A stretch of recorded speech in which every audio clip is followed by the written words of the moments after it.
here tonight to tell you how we are addressing the opioid crisis that is currently plaguing our nation.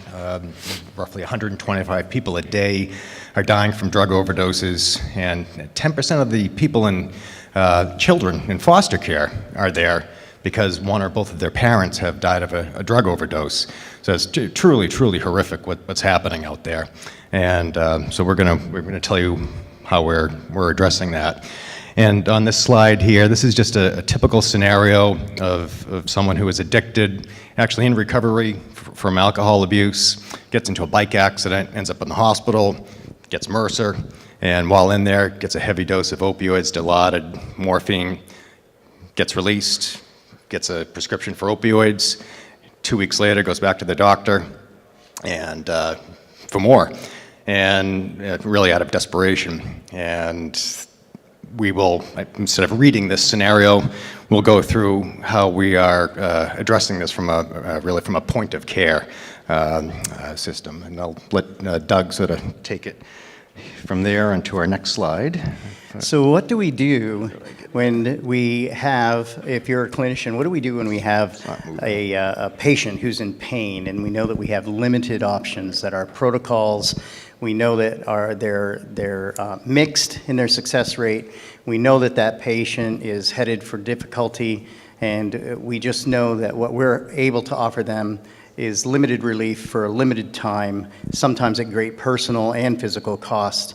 Our approach is an AI chatbot that we call Mia, and our location is point of care. Mia will be at point of care, and she is a bot that has been educated in order to foster intimacy with patients, in order to further engage them into treatment, and to help educate them and their physicians on models to engage in shared decision making. So our approach is to ask Mia at point of care. All right, Mia, I'm going to read off this slide. Good morning, how are you today? And what is the intended purpose of your visit to Dr. Henry? Patient X. I'm not doing well at all. I'm almost out of my medication and I desperately need pain relief. My arm is killing me, and since I'm almost out of my pills, I'm also withdrawing. I'm shaky, I'm throwing up, plus I can't sleep, I can hardly eat, I'm falling apart. Mia, it sounds like you have a lot going on. It seems like you have several symptoms. And concurrently, the AI bot is now checking in the background symptoms and comorbidities and correlating these against known behavioral patterns and beginning to assemble an intuitive report for the physician. Mia, aside from your physical symptoms, is there anything else that you would like to share? For example, on a scale of 1 to 10, how would you rate the relationships in your life? Patient X. Well, I guess I'm pretty miserable and stressed all the time. My wife left me, and my kids didn't even call me when I was dying in the hospital. I've been out of work for a long time. I'm totally broke. I had to declare bankruptcy, and I lost my driver's license after my second DUI. So the rating, probably a 2. How do you train a chatbot to deal with that? That's hard to do, and so we don't. But what we do is we allow the bot to establish from these different data sources, and AI is not magic, is it? It's not magic, and Mia is not magic. But what she can learn to do is to reach out and get the best data at the best time for the best person. And you'll notice at the top very quickly that we have a process that we call precog. So Mia really comes with a lot of knowledge already, and she's asking open-ended questions, which is a therapeutic approach. We call it a quasi-therapeutic approach, in order to set the stage for her to be able to analyze all of this verbosity. Verbose responses, what could it mean? It could mean a mood disorder, it could mean anxiety, it could mean depression, it could mean a feeling of urgency. All of that goes into the database. What does the content mean? Well, you get the symptomatology, but Mia already knows the symptomatology because you've gotten biometrics and biomarkers, information through touchscreen. And so at a kiosk, or a kiosk model at point of care, Mia actually becomes very powerful. And Mia is a response to the problem, and here's what we define as the problem. The problem is not people. The problem is not the shame that comes from alcohol or drug abuse. The problem is the lack of acceptable protocols. Pain management is not adequate, and the protocols that we have aren't effective, and they're dangerous. That's the bottom line, and every pain management doc knows it. And so we need to approach it from that point. We need to approach the whole point of care mentality to be able to provide intimacy, to connect the patient with the physician, to create a relationship or the beginnings of the relationship for a doctor who doesn't have time to form one. And Mia is a great example of how that can be done. So, this is the last slide, right? So I am patient X. I suffered from opioid addiction, substance abuse for well over a decade. I lost literally everything a person can lose except for their life, and nobody, my family, my friends, no one thought I would live, and let alone be here today. And so the whole way through, I just said if I got better, I was going to find a way to help other people. And this amazing gentleman came into my life who, this is amazing, 2 hours ago, we just learned that he's receiving this incredible patient advocacy award. It's the Patient Inspiration Action Award at the World Stem Cell Summit for Regenerative Medicine. And on the heels of Vice President Joe Biden and his wife, Michael J. Fox, Christopher Reeves Foundation. And this gentleman here, my partner, was legally blind for 10 years. During the 10 years that I was addicted to drugs, and he recovered his eyesight, saw his grandkids for the first time, drove a car, and made about $8 billion available after he crafted the 21st Century Cures Act, which made all this funding, all this money available to the states for the opioid crisis. And because of that, I know what regenerative medicine can do, and I know what's available and emerging for pain management, and it's working. And so we need to marry a specialized protocol using AI with the miracles that are coming from regenerative medicine. We need to marry them with patient engagement and pain management, Mia AI, in order to be able to create new effective protocols and actually train our physicians and our patients to engage more intimately, more productively, and basically create a shared decision-making environment at point of care. Ask Mia. Thank you. What a great story. So, questions from the faculty? A couple of mics on the table there. Can we pass those around to whoever has a question? Anybody on the panel?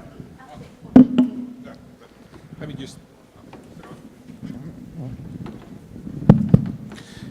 That was a great presentation. Not a question so much as just some suggestions. I think your pitch was wonderful. I would start with your stories. It was so inspiring. I thought, why save it till the end? Start with that, capture everybody's heart, and then go into it. If it's just a suggestion. But I was really inspired with both your stories. So my only suggestion is start with that. And slides with less text would be nice too.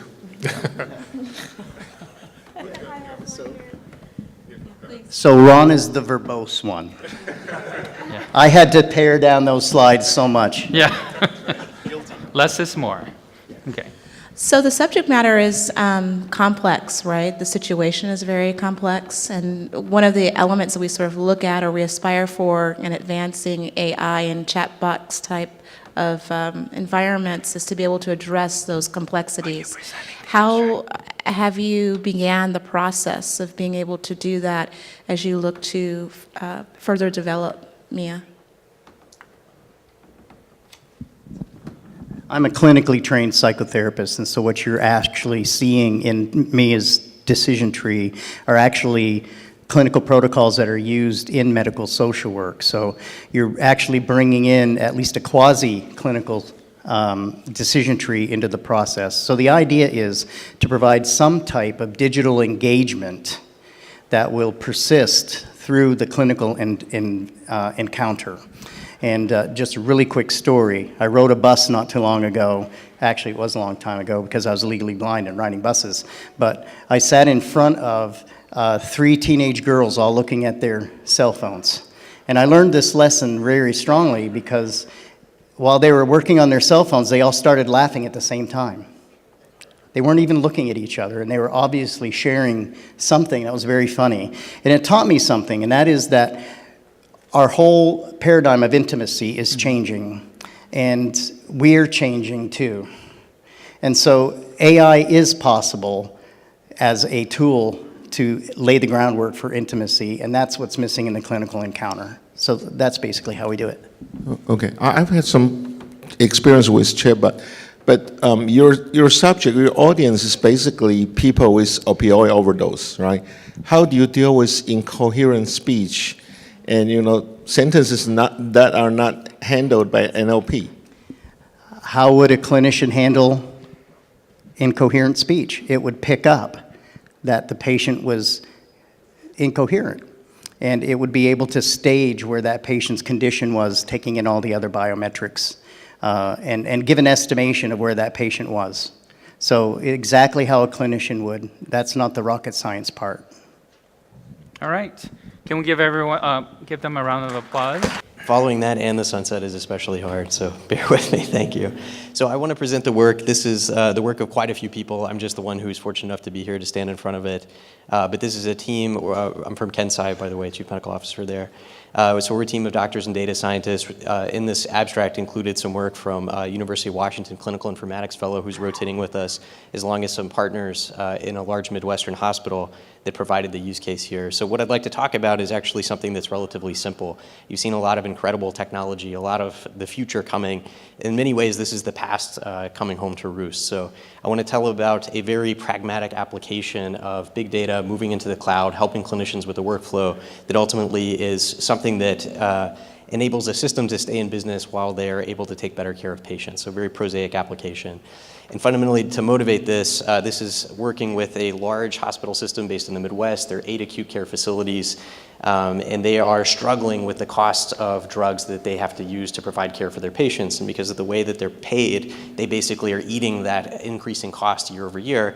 And so they have employed a very large team led by an incredibly talented chief pharmacy officer who is tasked with combing through reams and reams of data that's being generated by their electronic health record, from Epic, from their purchasing data from Cardinal, trying to find instances of meaningful variation in utilization of drugs that aren't translating into better care for patients.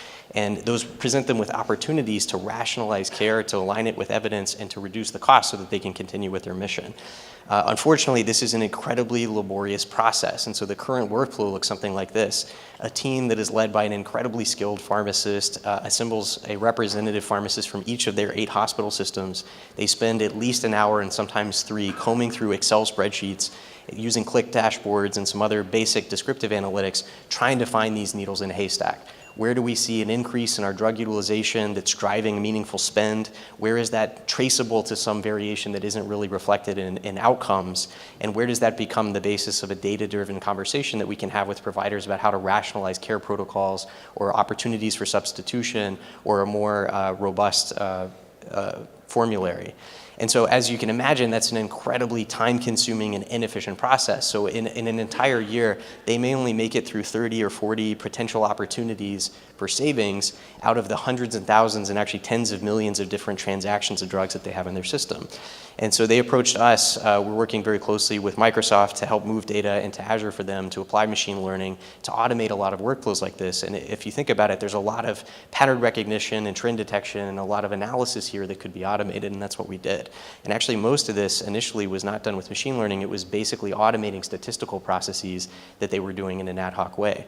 So what we did is we took all of their transactional data they were using for reporting. We looked for every significantly increasing trend in drug utilization that was driving cost. We then ran clustering algorithms over that to find where there were anomalies. And then we outputted those in a ranked way so that they looked at the first things first. What is increasing in a significant way? What is driving spend? And what has significant variation either at a patient level, at a provider level, at a facility level, or at other meaningful aggregations of the data. And what came out of it were things like this. We also used some forecasting models to look at what the future impact of these drug changes in utilization would look like. And so things like this began to emerge from the system when it went live about 6 months ago. And the example that we wrote up in this abstract is around darbepoetin. So this is erythropoietic drug that's being given. It's dosed once a week.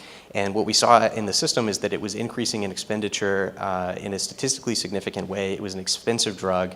And we found a couple of different things when we ran the variation analysis. One was that the dosing was increasing slightly over time. There's a little bit of creep. We also saw that there was some variation on a number of axes. One was in terms of the providers that were providing this, when we looked at who those providers were, the patients they took care of, and how they did that. But most interestingly was we saw this signal of variation around when this was being administered. And actually, the thing that tripped the system was the fact that this drug was so anomalously being given on a single day of the week. It turns out that's appropriate because it's dosed once a week. But what was interesting was the distribution around this. So they had a protocol in place that this drug would be given once a week for various reasons. And it's a drug that's very important to only give at 7-day intervals for most of the patients. It actually represents a patient safety risk if patients go longer than 7 days without it, and significantly if they're getting dosed even incrementally a little bit more frequently. And this team was unaware of this because this was a needle in a haystack. They never would have found it if they went through the stacked rank Excel spreadsheet of drugs that were trending up over time. Nonetheless, it represents a really significant opportunity for them to basically enforce the policy that they had.